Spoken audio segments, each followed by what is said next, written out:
It was just a normal routine day. And I was going to my daughter's school to pick her up from preschool to bring her home.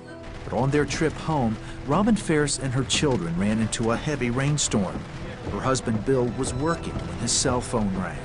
It was from the hospital, saying your family's been in a terrible accident. We need you to come right away. During the driving rain, another driver lost control of his truck, crossed the median, and slammed into the Faris' van. The passenger of the truck was killed. Bill rushed to the hospital, not knowing what he would find. I'm praising God, calling upon Him, asking Him to intervene, asking Him to be there in the midst of all this. And then in this next breath, I'm turning around, and as if I were talking to the devil and all his demons, I'm saying, "Oh, no, you don't." When Bill reached the hospital, he found that the children were fine. But he wasn't prepared to hear the doctor's report on his wife. And then they sat me down and said, "Now we need to talk to you about your wife."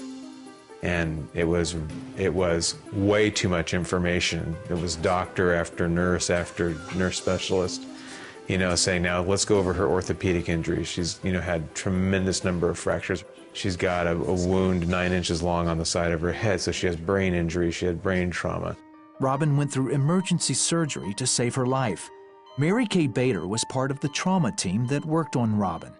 She was close to death, not just because of her brain injury, but because of her ability to breathe on her own. Her heart was beating, which was a good sign, but she had a low blood pressure as well as the severe brain injury, and then she had almost 60 fractures or broken bones in her body. So I didn't get to see her till the next morning. But when I saw her, it was shocking because she was swollen up, she was bruised, they had shaved off, most of her hair. And she had this big thing sticking out of the top of her skull to monitor her brain, her intracranial pressure. This is the woman that I had been joined to for well over 20 years, and I was going to put my hands on her wherever I could find somewhere that wasn't bandaged and pray for her and watch. Robin was moved to a critical care unit. She was alive, but in a medically induced coma. The first week to 2 weeks after a severe traumatic brain injury are tenuous. The patient can die at any moment, especially if you cannot control the swelling in the brain. And based on Robin's brain injury as well as her other injuries, we knew we had a woman who basically had every body system that was affected. Bill continued praying for his wife. Then she was slowly awakened from the coma. There was only one outcome in my mind that was acceptable, and that was her recovery. It was really hard. I think it was harder to watch her be in that much pain and awake and aware than it was harder to watch her struggle in the ICU to live. Dozens of broken bones had to heal. Robin also had to recover from a massive brain injury.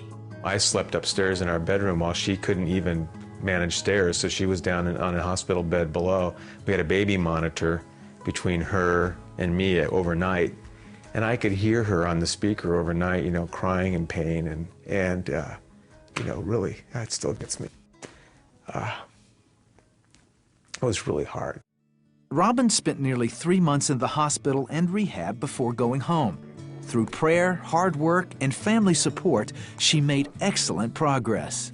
The first time I walked all the way upstairs with my walker, with my husband, with my therapist, physical therapist, and upstairs to the second floor of my house, I just stood there and cried. Even though it's been a slow process, Robin says she knew all along that God would heal her and she would have a good quality of life. Isaiah 41:10 has been my scripture, fear not, for I'm with you, and be not dismayed, for I will hold your right hand. And I've always felt like God had his right hand around me all the time, and I was hanging on as tight as I could. It's our reward to see someone back in their life, back engaged in and working, towards their dream or their goals, and always moving forward. And Robin has done that. If you give me 2 patients with the same injuries, and one has a family and a faith that's strong and one has nobody, I can tell you who's going to wake up and who's going to make it back into their life. It's the one with the family and the faith. It is a miracle that she survived. A, that she survived. B, that she had all of her brain use back, that she was able to go back to school and finish her degree, go back to work, be a mom, be a wife. It's awesome to have my life back. I basically am trying to do everything all the time. We have a friend that calls her the Miracle Lady. And her story has inspired so many people because it was against all odds, you know. It was really against all odds that not only she survived, but that she survived with all of her abilities. I'm thankful to God for His love for me and for never letting me go and for just keeping His hands on me the whole time.